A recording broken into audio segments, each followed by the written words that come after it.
Hello student, उम्मीद करते हैं आप सब लोग अच्छे होंगे और आगे भी हमेशा अच्छे रहें, यही हमारी आशा है। तो देखिए बेटा, हमने आपको जो अध्याय 1 है, जिस यानी चैप्टर 1, जिसको है संख्या पद्धति, जिसमें एक्सरसाइज जो हमारे पास है 1.1, इसको कंप्लीट कराने के बाद में आज है हमारे पास एक्सरसाइज 1.2, जिसके हमारे पास 3 क्वेश्चन हैं करने वाले। तो उनको आज हम कंप्लीट करा लेते हैं यहाँ पर। तो देखिए, यहाँ पर पहला ही क्वेश्चन कहता है कि नीचे दिए गए कथन सत्य हैं या असत्य हैं, कारण के साथ अपने उत्तर दीजिए।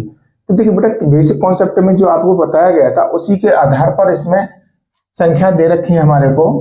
तो देखिए, यहाँ पर पहला ही क्वेश्चन क्या कहता है कि प्रत्येक परिमेय संख्या एक वास्तविक संख्या होती है। तो ये है बेटा हमारे पास असत्य। ये कैसा है? सॉरी, ये है बेटा सत्य। ये सत्य है आपका पहला वाला। ठीक, अब इसमें कारण की बात करता है। तो कारण है इसका, कारण में अगर हम देखते हैं तो कारण क्या होगा इसका कि प्रत्येक, अब कह रहा है प्रत्येक वास्तविक संख्या, प्रत्येक परिमेय संख्या एक वास्तविक संख्या होती है। तो कारण है ये कि जो वास्तविक संख्या होती है वो परिमेय और अपरिमेय दोनों प्रकार की होती हैं, क्योंकि वास्तविक संख्याएं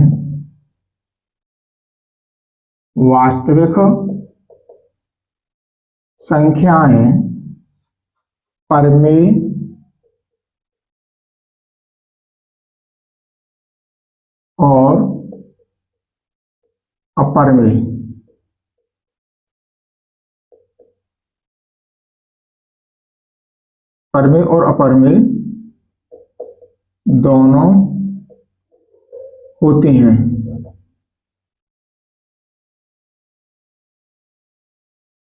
ये है हमारे पास इसका। अब देखिए, यहां पर कहता है कि संख्या रेखा का प्रत्येक बिंदु अंडरवुड m के रूप का होता है, जहां m एक प्राकृत संख्या है। तो ये बेटा असत्य होगा। ये है हमारे पास असत्य, क्योंकि कारण में देंगे हम, क्योंकि संख्या रेखा पर ऋणात्मक और धनात्मक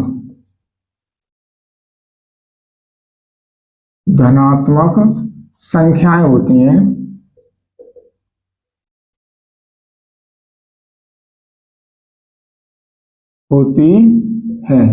लेकिन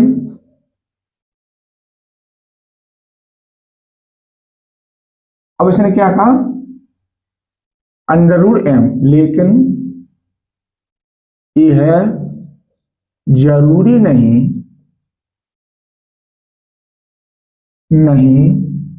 कि प्रत्येक संख्या एक वर्गमूल संख्या हो, एक वर्गमूल संख्या हो।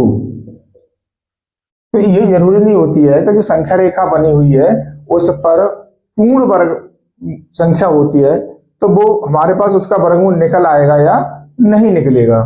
अब बात करते हैं हम बेटा नेक्स्ट वाले की। इसमें जो कह रहा है कि प्रत्येक वास्तविक संख्या एक अपरिमेय संख्या होती है, ये भी निश्चित नहीं है। अभी हमने आपको क्या बताया कि जो वास्तविक संख्या होती है वो परिमेय अपरिमेय दोनों प्रकार की होती है, क्योंकि वो संग्रह होता। तो देखिए, ये भी असत्य है हमारे पास। ये कैसा होगा? असत्य, क्योंकि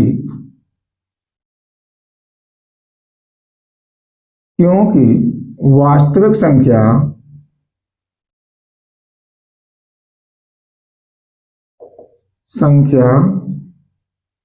परिमेय और अपरिमेय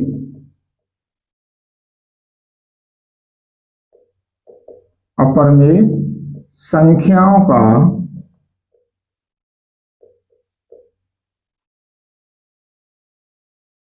संग्रह होता है।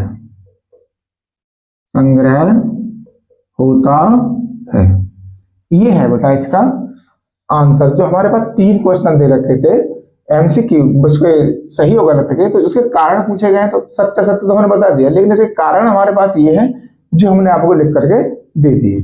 अब देखिए हमारे पास है सेकंड क्वेश्चन। अब सेकंड क्वेश्चन में कहता है कि क्या सभी धनात्मक पूर्णांकों के वर्गमूल अपर में होते हैं? तो ये भी बेटा सत्य नहीं है। देखो यहां क्वेश्चन नंबर है 2, तो यहां लिखेंगे सभी धनात्मक पूर्णांकों के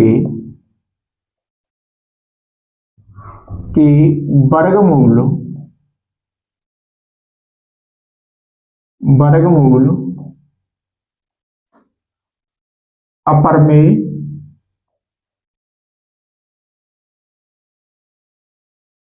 नहीं होते हैं।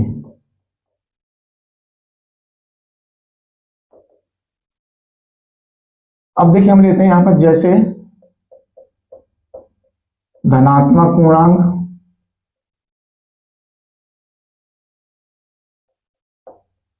धनात्मक पूर्णांक है हमारे पास बेटा 1 2 3 4 5 6 7 और 8 और हमने लेने यहां पर 9, यानी हमारे पास 1 से लेकर के 9 तक की संख्या है जो हमारे पास धनात्मक है, ये हमने ले लिया एग्जाम्पल में। अब यहां पर देखिए अंडर रूट 1, अंडर रूट 1 का मान क्या होगा? 1 होगा, तो ये कैसी हो जाएगी बेटा हमारे पास पर में। अब लेते हैं हम अंडर रूट 2, अंडर रूट 2 का मान क्या है? अंडर रूट 2 ही रहेगा, तो ये कैसा होगा? अपर में।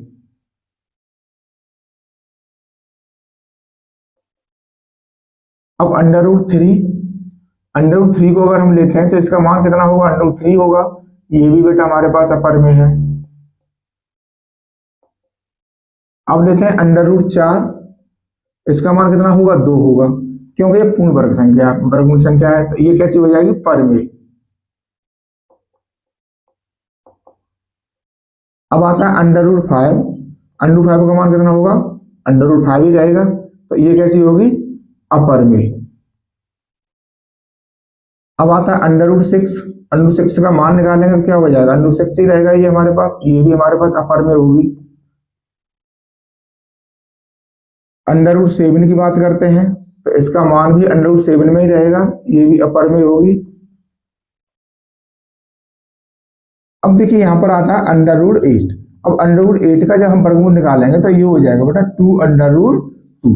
अब यहाँ 2 जो है हमारे पास कैसी है? पर में है, अंडर रूट 2 कैसी है? अपर में है। जब ये दोनों संख्याओं का गुणनफल हो रहा है पर में अपर में का, तो ये कैसा रहेगा? अपर में।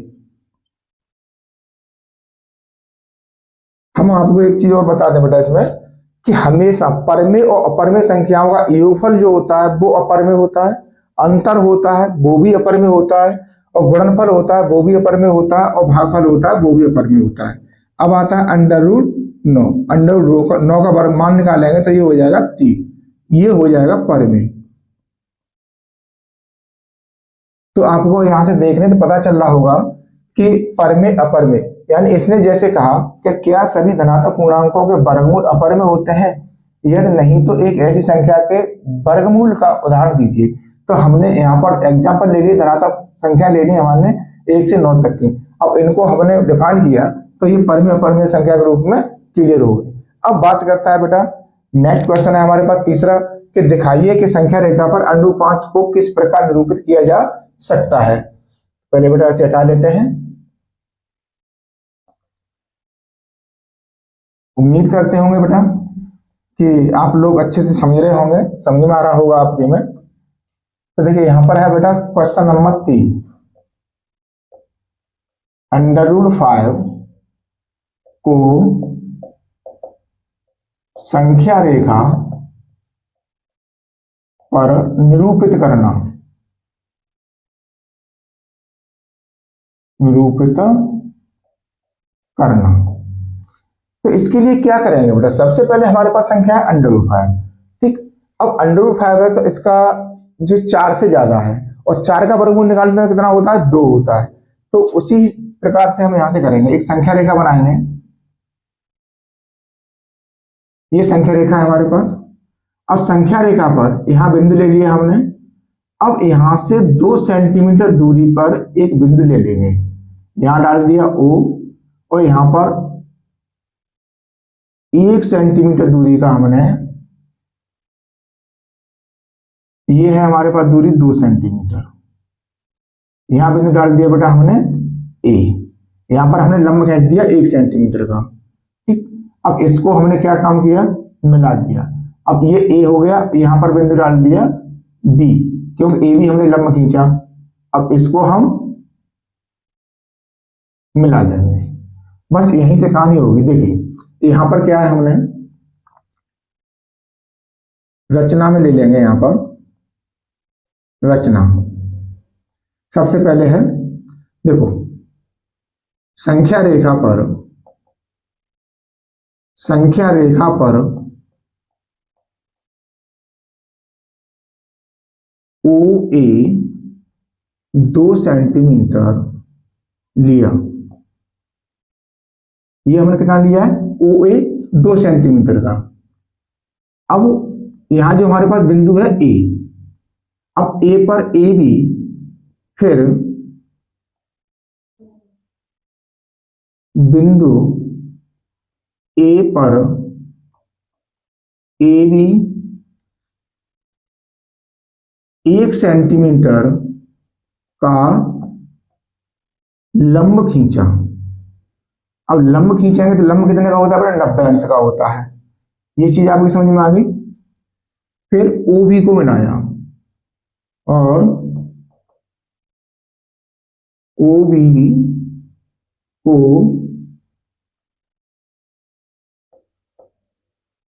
मिलाया, यानी OB को हमने क्या काम कर दिया, मिला दिया। प्रकार में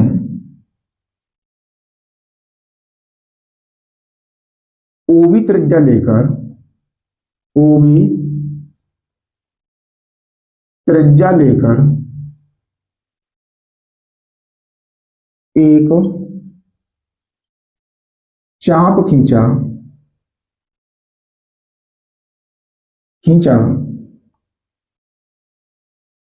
जो संख्या रेखा को, अब देखिए यहां से हम एक चाप खींचेंगे,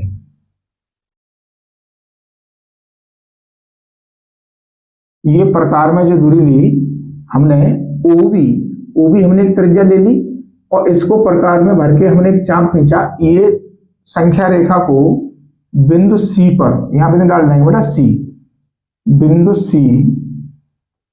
पर प्रतिच्छेद करता है।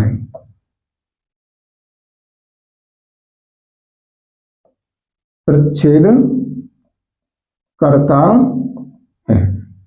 ये यहां तक हमारी कहानी हो गई रचना की। अब इसके बाद में आते हैं हम त्रिभुज OAB लेंगे। अब देखिए बेटा समकोण त्रिभुज है, ये समकोण त्रिभुज कौन सा है, OAB में। अब देखिए हमारे पास नाप तो है, OA हमारे पास कितना है, 2 है, AB कितना है हमारे पास 1 है। तो देखिए होता क्या है हमारे पास इसमें कि OB का स्क्वायर, कर्ण क्या है हमारे पास OB का square is equal to OA का स्क्वायर प्लस AB का स्क्वायर। तो OB का square is equal to OA कितना है 2 का स्क्वायर प्लस AB कितना है 1 का square is equal to 4 plus 1। ये हो गया बेटा हमारे पास OB का स्क्वायर। अब OB का स्क्वायर करेंगे तो ये कितना हो जाएगा, 5 हो जाएगा। अब हमें दूरी किसकी निकालनी है बेटा, OB की निकालनी है। तो देखिए OB बराबर, अब जो वर्ग इस पर चढ़ा हुआ है दूसरी तरफ भेजेंगे इसको, तो ये हो जाएगा अंडर रूट में 5 सेंटीमीटर। ये क्लियर हो गया। अब यहां से हमें जो रचना में लिखा था, तो ये क्या हो गया, अब OB जो हमारे पास निकल के आई वो कितनी निकल के आई हमारे पास, अंडर रूट 5। तो ये दूरी आ गई हमारे पास अंडर रूट 5। अब OB जो है वही हमारे पास क्या है, OC है। तो देखिए अतः OB बराबर OC, ये कितना है √5 सेंटीमीटर। यही हमारे को कह रहा था कि सिद्ध कीजिए किस प्रकार निरूपित किया जा सकता है, ये हमने आपको लिखा दिया। अतः करके लिख दो या कि OB बराबर OC √5 सेंटीमीटर। बस ये था हमारे पास क्वेश्चन जो इसने पूछा था। तो उम्मीद करते हैं बेटा आप लोगों की समझ में हमारा पढ़ाना आया होगा। अगर बेटा पढ़ाना समझ में आया है तो आपसे एक ही रिक्वेस्ट है कि वीडियो को बेटा लाइक कीजिए, कमेंट कीजिए। अगर आपको समझ में नहीं आ रहा है तो बेटा वहां लिखिए कि हमारी समझ में नहीं आया, तो हम नेक्स्ट वीडियो बनाने से पहले जो आपकी समझ में क्वेश्चन नहीं आया उसको रिपीट कर देंगे। अगर हमारे चैनल पर नए हैं तो चैनल को सब्सक्राइब कर लीजिए, जिससे आने वाली वीडियो का नोटिफिकेशन आपको प्राप्त होता रहे। और शाम को ठीक 7:30 बजे बेटा हमारा वीडियो अपलोड हो जाता है। अपना टाइम का रूटीन रखिए पढ़ने का, जो आपकी पढ़ाई सुचारू रूप से चलती रहे। हम मिलेंगे आपको नेक्स्ट एक्सरसाइज के क्वेश्चनों के साथ में। धन्यवाद।